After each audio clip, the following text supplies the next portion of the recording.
معبد أبو سمبل من أعظم المعابد التي شيدها المصريون القدماء، وهو يقع في جنوب مصر على ضفاف بحيرة ناصر. أمر الملك رمسيس الثاني ببنائه ليخلد قوته ويظهر مكانته، وليكون رمزاً لحماية حدود مصر الجنوبية. نحت المعبد بالكامل في قلب الجبل، مما يجعله واحداً من أروع الأعمال المعمارية التي تجمع بين الدقة والجمال والقوة. عند مدخل المعبد تقف 4 تماثيل ضخمة لرمسيس الثاني، يبلغ ارتفاع كل منها أكثر من 20 متراً، وتبدو وكأنها تحرس المكان وتعلن عظمة الملك. داخل المعبد تتزين الجدران بالنقوش التي تصور انتصارات رمسيس في معركة قادش، ومشاهد دينية تظهر علاقته بالآلهة.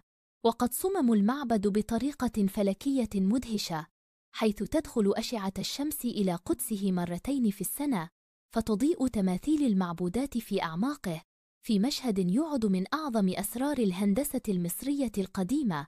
إلى جانب المعبد الكبير يوجد معبد آخر أصغر حجماً خصصه رمسيس الثاني لزوجته الملكة نفرتاري، وخصص لعبادة الإلهة حتحور، وتظهر على واجهته 6 تماثيل شاهقة، منها 2 لرمسيس و4 لنفرتاري.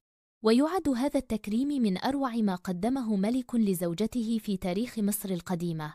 تعرض المعبد لخطر الغرق بعد بناء السد العالي، فتم نقله بالكامل في عملية إنقاذ عالمية شاركت فيها دول كثيرة. اليوم يقف أبو سمبل شامخاً كما كان، يحكي قصة ملك عظيم وحضارة خالدة، ويجذب الزائرين من كل مكان ليشهدوا جماله وروعة هندسته التي تجاوزت الزمن.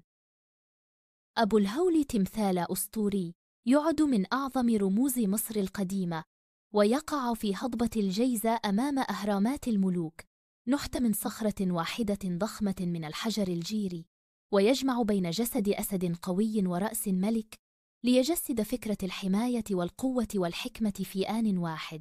يمثل جسد الأسد الشجاعة والثبات، بينما يرمز الرأس الملكي إلى السلطة والمعرفة، ولذلك اعتبر أبو الهول حارس الهضبة وحامي المقابر الملكية. يرجح الباحثون أن وجه أبو الهول يجسد ملامح الملك خفرع الذي حكم في الأسرة الرابعة، وأن التمثال أبدع في عصره ليكون رمزاً لهيبة حكمه. يبلغ طول أبو الهول أكثر من 70 متراً، وارتفاعه نحو 20 متراً، ما يجعله واحداً من أكبر التماثيل المنحوتة في العالم.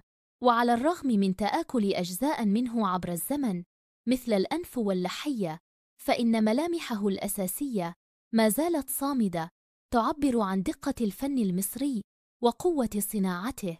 ظل أبو الهول رمزاً للأسرار والأسئلة الغامضة، وتكونت حوله أساطير كثيرة، منها أن تحت قدميه ممرات خفية أو حجرات سرية.